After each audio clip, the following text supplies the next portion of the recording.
Shalom, selamat pagi Bapak, Ibu, Saudara.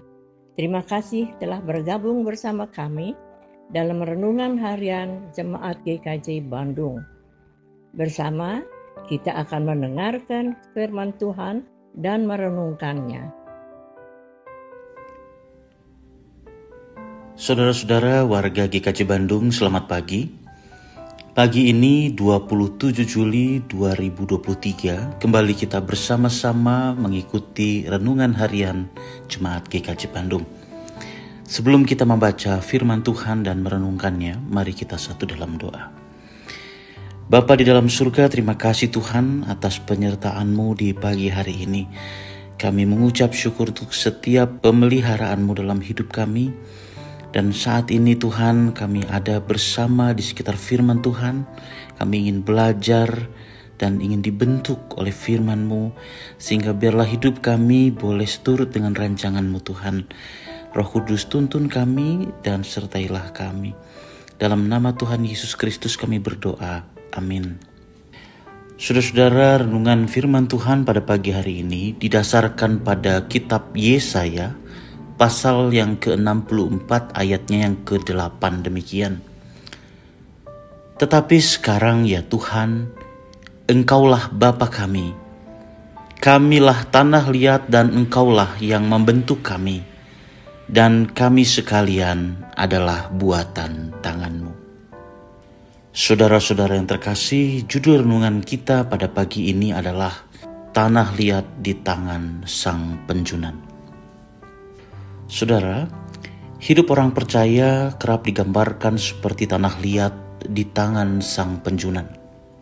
Ya, Tuhan adalah Sang Penjunan itu. Ialah Bapa kita yang membentuk kehidupan kita untuk menjadi sebuah bejana yang punya nilai dan dapat berguna. Tanah liat sebagai bahan bakunya harus mengalami proses pembentukan sedemikian rupa. Mulai dari dilumat, dilenturkan, dan dilunakkan.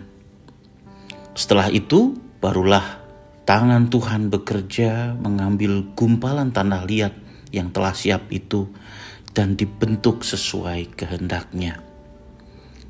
Dan itulah proses. Kita tidak bisa lari dari yang namanya proses pembentukan. Firman Tuhan di dalam Yesaya 44 ayat 24 mengatakan, beginilah firman Tuhan penebusmu, yang membentuk engkau sejak dari kandungan.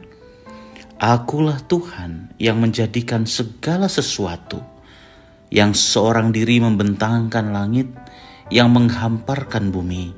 Siapakah yang mendampingi aku? Saudara-saudara, Tuhanlah yang membentuk segala sesuatu, termasuk kehidupan kita. Memang di dalam pengalaman kita, terkadang pembentukan Tuhan itu terasa tidak menyenangkan, bahkan sakit. Karena itulah banyak orang kemudian mengeluh, mengomel, bahkan memberontak. Dan karena terus memberontak kepada Tuhan, seringkali justru perjalanan itu semakin sulit dan semakin jauh. Bangsa Israel pernah harus mengalami perjalanan panjang dan berputar selama 40 tahun di padang gurun sebelum mencapai tanah perjanjian. Itu adalah sebuah proses pembentukan.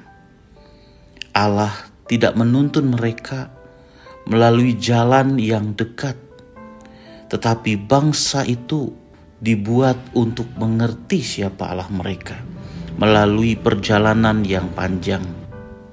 Ialah yang membentuk kita, dan kita diundang untuk menyerahkan diri kepada Dia. Oleh karena itu, saudara-saudara, marilah pada saat ini kita mengambil waktu untuk menyerahkan hidup kita kepada Tuhan, untuk memberikan diri kita dipimpin masuk di dalam rencana Tuhan. Karena dengan masuk dalam rencana Allah itu, hidup kita akan punya makna. Ada perbuatan yang baik yang sedang kita kerjakan. Efesus 2 ayat 10 berkata, kita ini buatan Tuhan, diciptakan dalam Kristus untuk melakukan perbuatan baik. Selamat melayani saudara-saudara, selamat berproses bersama dengan Tuhan, selamat dibentuk oleh Tuhan. Tuhan memberkati kita. Amin.